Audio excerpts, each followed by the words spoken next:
ብታስቸግሪው እንፋታለሽ። ከተፋታችሁ ንብረቱን እኩል እንደሚካፈልሽ ስታቂ ሀብቱን ላለማጋራት ብለሽ የሚበላው ምግብ ላይ መርዝ ከተሽ ገደልሽው። ምን አባሽ ነው የምታወሪው አንቺ ልጅ? የማወራውን ታውቂያለሽ እማዬ። እንደማያውቃቱኝ አባዬን የገደልሽው አንቺ ነሽ። ይህችን ትወዳለች ወርቄ። አናትሽስ አልፈልጠው፣ ቶሎ ብለሽ ውጪ። አልወጣም። የአንቺ ቤት ብቻ አይደለም የአባቴም ጭምር ነው። እንደውም የአባቴን ድርሻ እፈልጋለሁ። ነይ ግደይኛ። የባልሽን እናት ልትገይ እንደሞከርሽ እኔንም ግደይኛ። አረመኔነቱን ከየት የወይዘሮ ወርቄ ሚስጥር ድብቅ ማንነቷ ተጋለጠ። ይህን ደግሞ እያደረገችው የገዛ ልጇ ዮዲት ጉዲት ናት።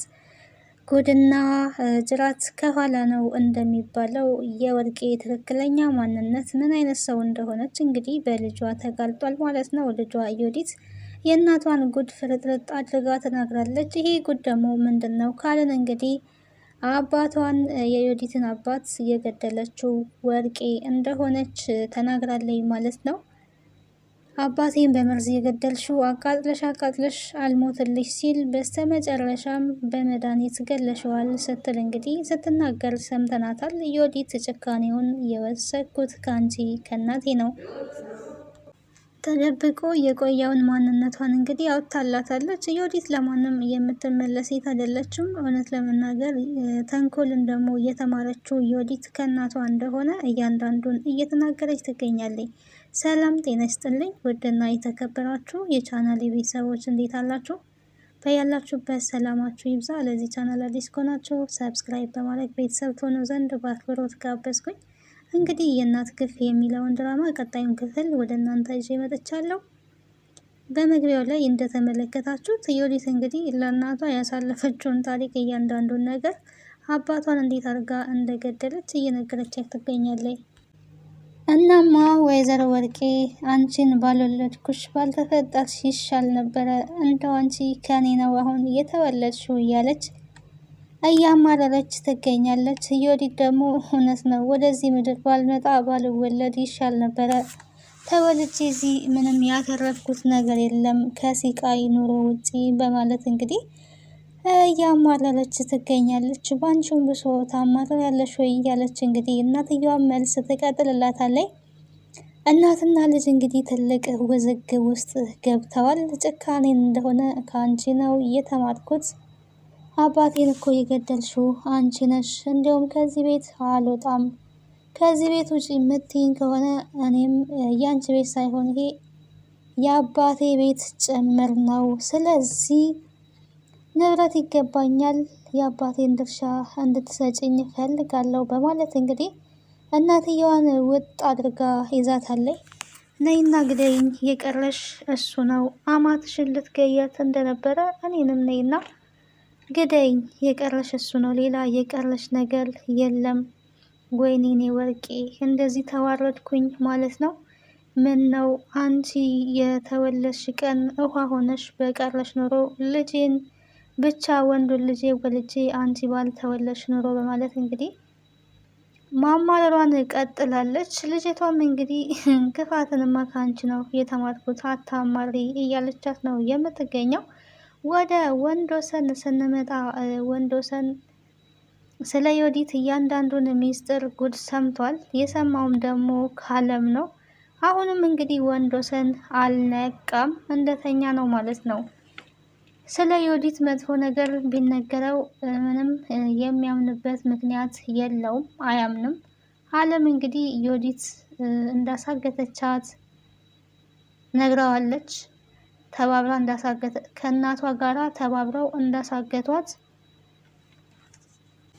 ስትናገር ነበረ። የወንዶሰን እናትም እንግዲህ ቤቱን በወንድዬ ስም ባላደርግ ኖሮ የእውነት ልጄ አንቺ ልጄ ነሽ፣ ቤቴን በስምሽ ነበረ የማደርግልሽ እያሏት ነበረ። ይህን ጊዜ እንግዲህ አለም እንዲህ ቤቶትን በወንዶሰን ስም አድርገዋል እንዲህ ገና አሁን ትልቅ ችግር ፈጠሩ፣ እንዴት በወንዶሰን ስም ያደርጋሉ? ይህ እኮ ከባድ ችግር ነው ነበር ስትል የነበረው። ችግሩ ምንድን ነው ልጄ? በልጄ ስም ቤት የማድረጌ ችግሩ ምንድን ነው? ምን ችግር አለው? በማለት ነው የጠየቁት። እንግዲህ እሳቸው አላገናዘቡም ማለት ነው የወንዶሰን እናት። አለም ግን ያው ብልጥ ናት።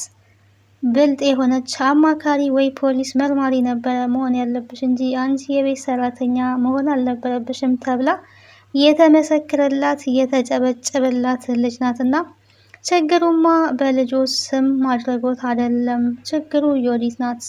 ዮዲት ቤቱ በወንደሰን ስም እንደሆነ ካወቀች ወዲያውኑ ፍቺ ትጠይቃለች።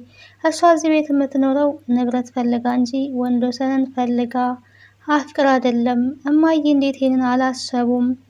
መድኃኒቱን ስትሰጠውት አይምሮትንም ነው እንዴ የወሰደችው አብራ በማለት እንግዲህ ነግራቸዋለች ማለት ነው። ወይኔ ልጄ እውነት ብለሻል። ይህንን ነገር እንዴት አላሰብኩኝም? እንዴት ሳላስብ ትልቅ ጥፋት ነው ያጠፋሁት ማለት ነው።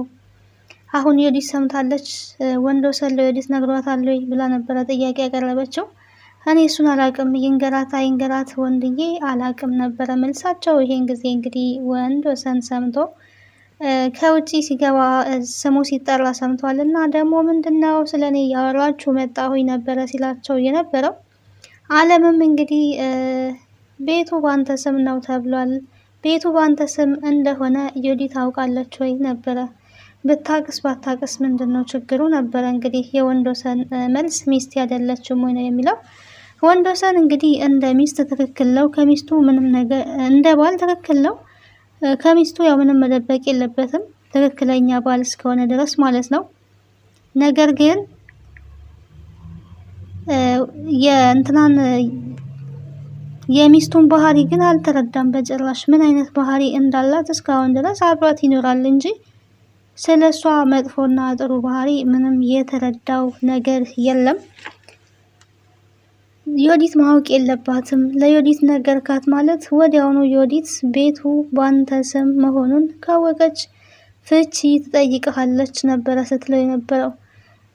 የእሱ ምላሽ ግን አንቺ ልጅ ስለምትናገሪው ነገር ታውቂያለሽ ወይ? ሚስቴ ዮዲት እኔን ለምንድን ነው የምትፈታኝ? ይሄ እኮ ትዳር ነው። እንዴት እንደዚህ ልትይ ቻልሽ? የምትናገሪው ነገር እያሰብሽ ተናገሪ እንጂ አለም ግን ብነክቶሻል በማለት እንግዲህ በጣም ነበረ ሲገረም የነበረው።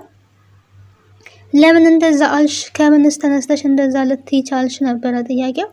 እሷ እንግዲህ በዝምታ ነበረ ስትመለከተው የነበረው። ማለት እናቱ በዝምታ ነበረ እየተመለከቱ ያሉት። አለም እንግዲህ እዛ ቤት ሁሉንም ነገር እንደ ቤተሰብ ናት ማለት ነው።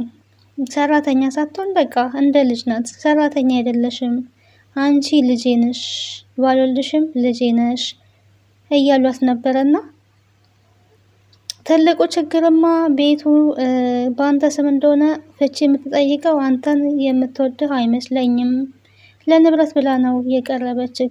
ዮዲት አትወድህም ነበረ ስትለው የነበረውና ለምትናገሪው ነገር ለከት ይኑርሽ፣ ያለ ማስረጃ አትናገሪ። ይህ የምትናገሪው ነገር ያስጠይቅሻል፣ የሰውን ስም ማጥፋት እያለ ነበር ሲመልስላት የነበረው። እኔ ልጠየቅ ችግር የለውም፣ መጠየቅ ካለብኝ ልጠየቅ፣ እውነቱን ተናግሬ ብጠየቅ ምንም አይነት ችግር የለብኝም ነበረ ስትል የነበረው አለምና አለም እንግዲህ እውነትን ለማውጣት ነው እስካሁንም ስትጋፈጥ የነበረው። ካሜራም ዮዲትን የቀረጸቻት እውነትን ለማውጣት ነበረ።